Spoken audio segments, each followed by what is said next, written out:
Terima kasih Ibu Fasil. Halo Ibu Artati, apa kabar Ibu ya? Oh, kabar baik Ibu. Ibu juga apa kabar? Kabar baik. Gini Ibu Artati, kemarin kata Ibu Rosnita Ibu mencari saya. Ada apa ya Bu? Oh, gini loh Bu Halimah. Saya ingin minta waktu Ibu sebentar.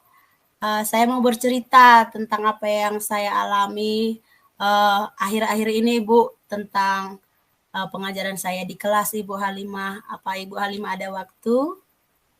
Oh, kira-kira apa yang mau Ibu ceritakan Bu?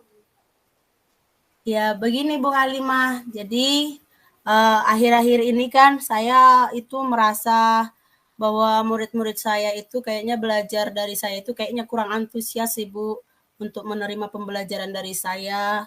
Dan juga saya melihat siswa saya itu banyak akhir-akhir ini setiap kelas itu yang mengerjakan tugas itu hanya sekitar 50% loh Bu. Jadi saya ingin mengetahui kenapa ya Bu bisa seperti itu.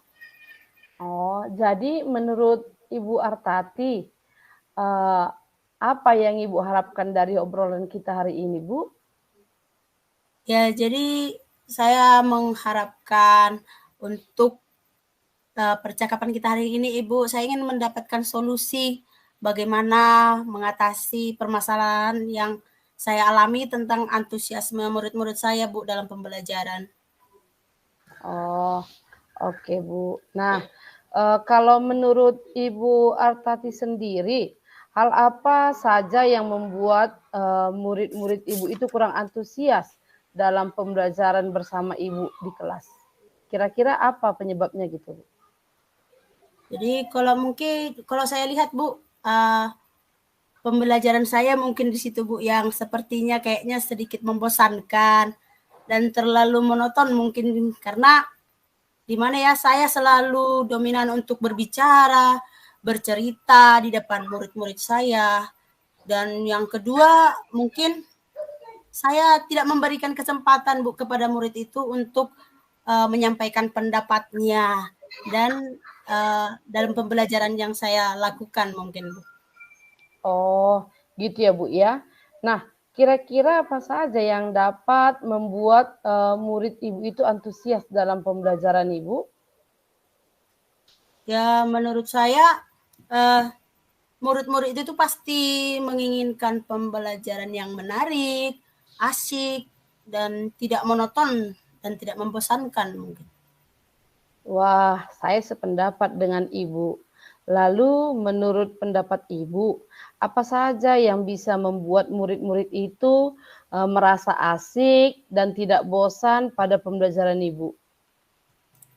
Ya, menurut saya pembelajaran itu harus berpusat pada murid dan juga mungkin saya akan meminta murid itu untuk lebih aktif lagi dalam pembelajaran. Kemudian supaya tidak bosan, mungkin saya akan menyediakan misalkan seperti ice breaking, melakukan ice breaking atau games supaya pembelajaran itu lebih menarik, Bu.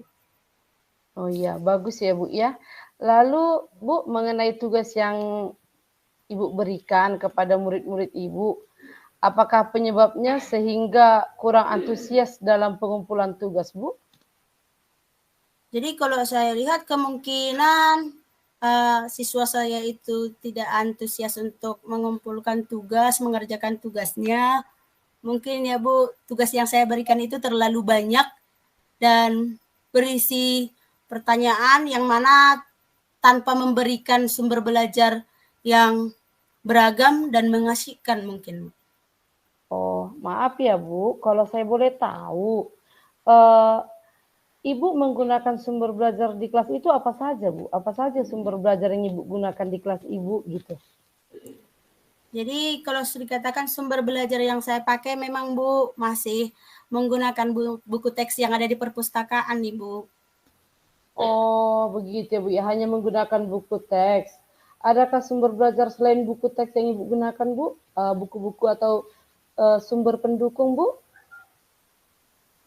Mungkin ya Bu, kalau dikatakan, saya pikirkan sebenarnya sih banyak sumber belajar yang bisa kita ambil seperti, melihat video-video di YouTube, di blog, ataupun di tulisan ilmiah, di internet ya Bu. Lagian sekarang juga sudah ada dengan, menggunakan aplikasi yang tren sekarang Bu, ya mungkin dengan menggunakan aplikasi TikTok mungkin, atau reel di IG kita masing-masing seperti itu. Iya, itu betul sekali, Bu. Saya yakin sekali seandainya Ibu bisa menggunakan berbagai macam sumber belajar, pasti siswa kita itu merasa lebih antusias, Bu. Karena anak-anak itu kan beragam ya, Bu ya. Mungkin dia lebih antusias dalam pembelajaran jika mereka mendapatkan sumber-sumber yang beragam, Bu. Nah, jadi sekarang apa rencana Ibu untuk menyelesaikan masalah ini, Bu?